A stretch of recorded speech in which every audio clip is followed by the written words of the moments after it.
Hello and welcome to All Top 5s. I'm still not done with this topic yet. Japanese folklore has so many wonderful beings written into it. They really fascinate me, so prepare for 5 more weird and beautiful creatures from Japanese folklore. Number 5. Nurikabe. First up is one mentioned to me by a Japanese friend of mine. The Nurikabe is a spirit that is often thought to be invisible. However, when it takes form, it essentially becomes its namesake, a painted wall, but one with a face and legs.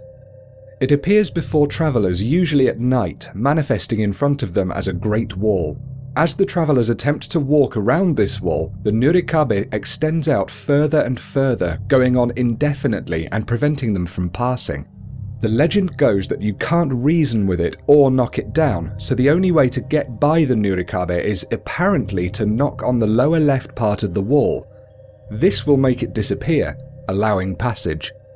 Really strange, and it allegedly arose from travellers losing their way, blaming this on a wall creature called the Nurikabe. Number 4. Umi Bosu. This one is a real giant. The Umi Bosu live in the seas, standing so tall that their head and shoulders rise out above the waves. Fairly well known in Japanese culture, Umi Bosu translates roughly as sea monk, perhaps pertaining to its rounded head, similar to the shaved heads of Buddhist monks.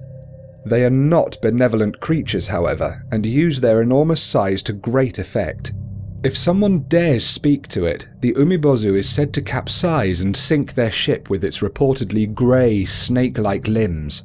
Sometimes the monster won't wreck the ship, instead demanding that the ship's crew bring it a barrel so it can fill the barrel up with water and drown the crew members in it. Stories say that giving the Umi Bosu a bottomless barrel will fool it, as it will keep trying to fill it up, allowing the people to escape. The origin of the Umi Bosu isn't entirely clear. One theory is that they are the spirits of priests who were thrown into the sea and drowned by their townsfolk for whatever reason. These priests' spirits then became ghosts and now wreak havoc on the land dwellers who sail in their waters.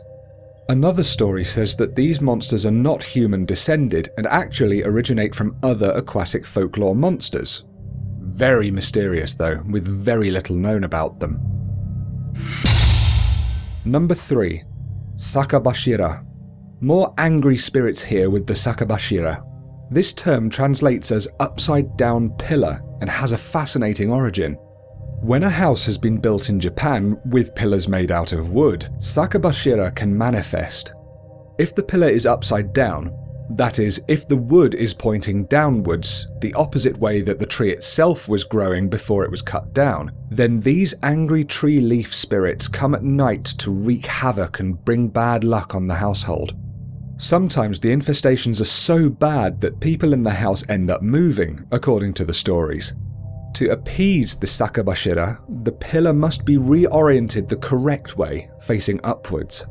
Sokka Bashira will make noises like cracking, creaking, groaning wooden beams, and occasionally even speak, complaining of pain. In some stories, they even cause the entire house to shake and cause objects to fly about or smash. A very hostile but interesting outcome of such an unusual mistake. Number 2. Seto Taisho. The Seto Taisho is seriously cute, but I wouldn't say that to his face. Have you ever wondered what happens to little bits of porcelain and crockery whenever a dish is cracked or a teacup is chipped and then thrown away? Well, the stories say that they come together with a spirit to form the Seto Taisho. Literally translating as General Seto, the military general of crockery, Seto Taisho takes the form of a miniature soldier made out of all the utensils or broken dinnerware that a household no longer needs, or throws away. It can run about very fast on spoon legs and brandishes a knife or a chopstick as its weapon of choice.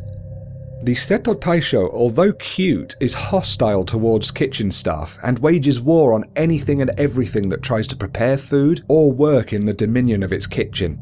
Luckily, it can be quite clumsy in its hot-headedness and may run into a door or a wall, smashing itself to pieces. Seto Taisho will slowly put itself back together over time though, and continue to rampage when it's done.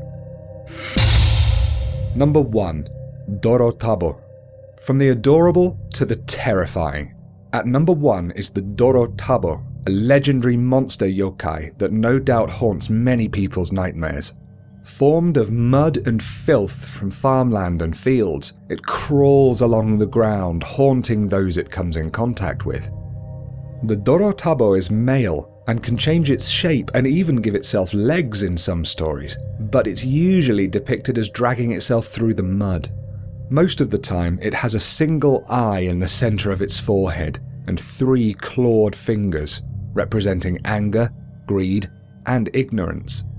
This vengeful spirit was once a farmer who owned the land the Dorotabo now crawls on.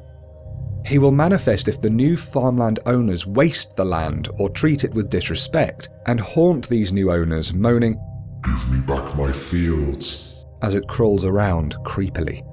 The owners can appease the Dorotabo if they either leave the land or use it effectively.